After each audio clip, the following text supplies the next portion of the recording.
Silence in us, O God, any voice but your own.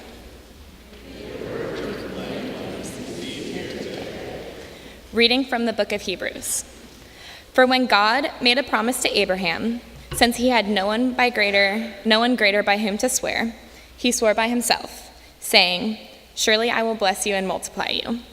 And thus Abraham, having patiently endured, obtained the promise. Men indeed swear by a greater than themselves, and in all their disputes, an oath is final for confirmation. So when God desired to show more convincingly to the heirs of the promise the unchangeable character of his purpose, he interposed with an oath, so that through two unchangeable things, in which it is impossible that God should prove false, we who have fled refuge might have strong encouragement to seize the hope set before us. We have this as a sure and steadfast anchor for the soul, a hope that enters into the inner shrine behind the curtain, where Jesus has gone as a forerunner on our behalf. Don't be obsessed with getting more material things. Be relaxed with what you have. Since God assured us, "I will never let you down, never walk off and leave you," we can boldly quote, "God is there, ready to help. I'm fearless no matter what. Who or what can get to me?" Appreciate your pastoral leaders who gave you the word of God. Take a look at the way they live and let their faithfulness instruct you, as well as their truthfulness. There should be a consistency that runs through us all, for Jesus doesn't change. Yesterday, today, tomorrow, he is always totally himself. Hear what the Spirit is saying to the church. I know what your bulletin says is next. I'm sorry to disappoint you. It reminds me of a saying my mother taught me. "Honey," she said, "having a fancy bow tie does not make you Dr. Baggett. It's the fabulous glasses that does it." This year's graduating class is one that is hard to introduce in 60 seconds. Fortunately for us, this is more than likely not the first time that you've been introduced to some or all of the class of 2015. They include alumni of Community Preschool and the Atlantic Children's Chorale. They are athletes, actors, musicians, and student leaders. They are members of HOSA, the basketball team, the orchestra, the lacrosse team, the chorus, the baseball team, graduate of the Nurses Aid Training Program. They are graduates from Sebastian River, Vero Beach, St. Edwards, and Charter High School. And here at Community Church, we think they're pretty special too. They were the class of 6th graders that were told by their new youth ministers that they were to be getting a brand new youth facility called Commotion. With their passion and desire, they created weekly Bible studies where you may have seen them at Panera, Brain Freeze, Stevie B's, or in each other's living rooms. They have been to New Orleans, North Carolina, Orlando, and Chicago on your behalf. And locally, as a class, they have achieved tens of thousands of hours of community service. They are and have been a dynamic part of Community Church, and it is on behalf of you, the congregation, and us, the leadership, that we affirm the class of 2015 and welcome them to share reflections with us this morning. Good morning. My name is Sydney Murphy. I would first like to thank you all for having me here today. I have sat in those pews in the sanctuary every year for as long as I can remember, and I've always wished to be one of those seniors up on that stage speaking to the members of this church. In fact, I was baptized right here on this chancel 17 years ago. It's hard to believe that I'm actually here. I would like to share my relationship with the Lord with you all. Tim Tebow, who I like to refer to as my future husband, always says, first is my relationship with God. Second is my relationship with my family. Third is my academics. And fourth is my athletics. After seeing Tebow's dedication to football, I could only imagine how strong his relationship with the Lord was. That was something that I was jealous of as a little girl, so I decided to adopt those values myself. I learned to do the right thing through my father. I'll never forget one day after one of my brother's soccer games. It was raining, and my dad, in his suit and tie, helped a lady push her car out of a ditch as the back tire flung mud onto his suit. When he got back in the car, I asked my dad if he knew who that lady was. His response was no, and he told me there's always time to do the right thing. Ever since then, God has spoken to me, and I have listened. Now I feel as though I am a messenger of God. There are 2 twins in my grade who are mentally challenged, and they spend their lunch period every day in the computer lab that I am in because my teacher gives them candy. One of them, Michael, likes to go around the room and talk to people about all sorts of things, like cartoons, how annoying his little sibling is, his favorite foods, you name it. People ignored Michael when he would try to start a conversation with them and remain focused on their computer screens. So he would go to the next person and the next person until finally he got to me. I'm usually pretty busy in that class, but I noticed the day that it was my turn to talk to Michael, I had no work. God gave me time to do the right thing, so I took advantage of it. After talking to him for 5 minutes, Michael told me I was the nicest person he had ever met. The next day, Michael came up to me first and asked me when my birthday was. 8 days later, when it was my birthday, Michael was standing by my computer with a card.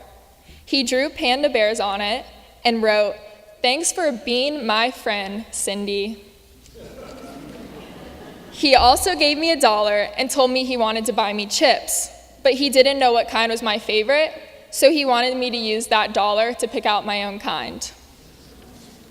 My heart melted when Michael gave me this card.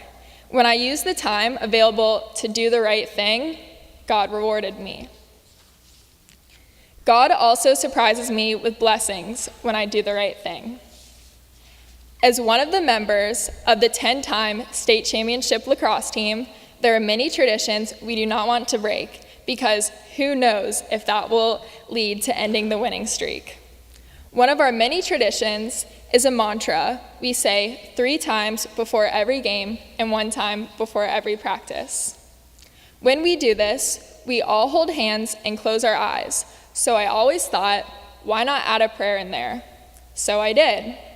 I am blessed with the gift of being the one to say the prayer for my team before every game. Through this, I started to realize how my connection with the Lord could also impact other people, just like Tim Tebow's connection impacted me. Saying I am thankful for the doors God has opened for me is an understatement. Listening to God and being a messenger of His has become my favorite hobby. Not just because my relationship with Him is my first priority, but because doing the right thing has become something I love to do. I cannot wait to see what opportunities God gives me in Gainesville next year. Thank you.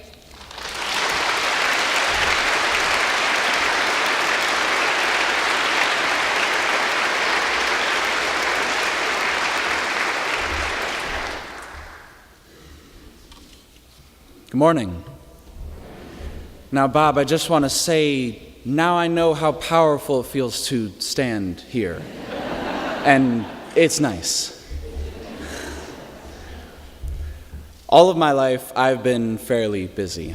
Saying fairly busy, I admit, is relative because I've participated in 10 years worth of club and high school varsity swimming, 7 years worth of chorus, and 4 years worth of my Navy Junior Reserve Officer Training Corps unit at school.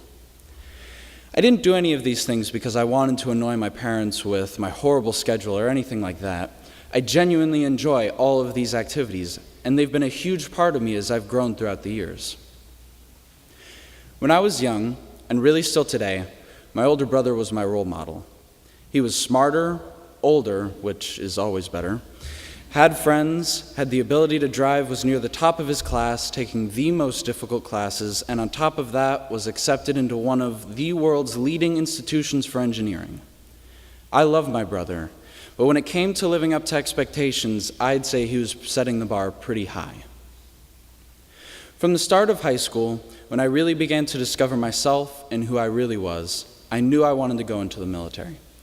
I didn't really know how I wanted to go about it or what branch or anything like that, but I knew that I liked the lifestyle and the opportunities excited me, so that's what I wanted to do. Well, at the beginning of junior year, I had decided I wanted to go into the Coast Guard Academy. And for me, once I have a goal in mind, I will do everything to achieve that goal. So I set about to find the requirements and maximize my chances of getting in. With all of my swimming, chorus, Navy Junior Reserve Officer Training Corps, and church activities, I felt as though I was doing everything in my power and that I really was a very good candidate, if I do say so myself. I applied for a week-long trip to the Coast Guard Academy for a summer program. I was not accepted. I then applied for a different summer week-long leadership program through my Navy Junior Reserve Officer Training Corps unit. I was not accepted. What was I doing wrong?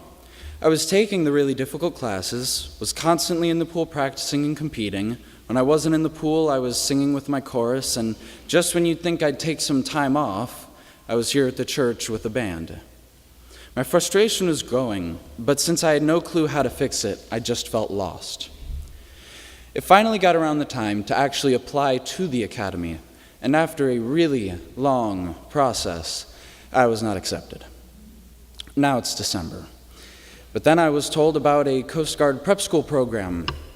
I was not accepted. Now it's March. I had thought God had a plan for me, and on top of that, a good one. The one plan that I had for my future. As a senior in high school, 2 months from graduation, while everyone and their grandmother was asking me about my plan, I had no clue what my plan was anymore. I really didn't know what to do at this point. At the beginning of May, I applied to a university called Howard in Washington, D.C. Now, when I say I applied, I really mean that I emailed the swim coach, begging him on my hands and knees to work miracles because my application was 2 months late. I was emailing him just about every day. For I know the plans I have for you, declares the Lord, plans to prosper you and not to harm you, plans to give you hope and a future. I had gone through so much struggle, pain, and hardship, and just by looking at me, you'd have had no idea what I was going through. I had a plan, and I was 110% passionate about it, so I couldn't really understand why God's apparent plan wasn't working out for me. This past Tuesday, I was contacted by Howard University. I was told they are delighted to accept me and eager to talk to me about potential swimming and NROTC scholarships. There was always a plan for me, and on top of that, a good plan. I just had to stick it out and realize what God had in store for me. This church has been one of the biggest positive influences on my life, and I couldn't thank you enough for being a part of God's plan for me. Thank you. Good morning. I'm Sophie North, and I'm leaving for Florida Atlantic University in just 1 week. But before I leave, I want everyone here to know how important this church is to me. Oh, and by the way, for those of you who don't know me, I talk really, really fast. And Neil has promised me to speak slowly so everyone here could hear me. So here it goes. My faith journey has been a rocky one. I have gone from crying because I had to go to church to crying because I had to leave it. As I stand at the threshold of my future, I can reflect on what an amazing journey it has been. When I was first introduced to the community church youth group just 7 years ago, as an incoming middle schooler, I was not exactly excited to be there or willing to have fun. I was more or less thrown into a very uncomfortable situation with people I was not comfortable to be around, let alone talk about my faith with. But every Wednesday and Sunday, my mom dragged me out of the house and down the street with me crying my eyes out about how much I hated it. But every time I cried about going to church, my mom always said, "Sophie, this is about making a community." Well, of course, I didn't really understand what making a community meant or why it was so important to my mom. So, for 3 years, my mom dragged me to every mission project, gathering, youth involvement you could think of. If the church was there, I was there, because it was all about making a community. When I was going into 9th grade, I was given the opportunity to go on a mission trip to New Orleans. This trip is what changed my perspective and feeling towards my church forever. Here is when I decided that church and community service was going to be a huge part of my life. I became best friends with the kids I disliked from middle school youth group. As we worked together, we formed a community. After this trip, I was willing and eager to be at every church event, from youth group to youth retreats to youth in action and everything in between. I was excited to go to church and spend time with my church family. The people I've met through this church have become my best friends and my backbone through high school. Over my high school career, I really started to understand why my mom always said that making a community was so important. In reaching out and helping others, we built so much more than wheelchair ramps and fences. We built friendships with each other and with other adults in our congregation that were invaluable during the good times and the bad that we faced through high school. We created open and supportive friendships that allowed us to develop our faith in happy times that were strong enough to help us through the hard times. In other words, we made a community. Dr. Bob often talks about the importance of having a faith that we can take with us out into the world, and that will support us in the good times and the bad. A strong faith grounded in love. I know that growing up in this community church, has given me the friendships, love, and faith that will be my anchor as I now head off to college. I guess you could say my mom made me go to church. But thank you, community church. You made me push my boundaries, make friendships, and become who I am today. And now I'm prepared to go out into the world and make another community.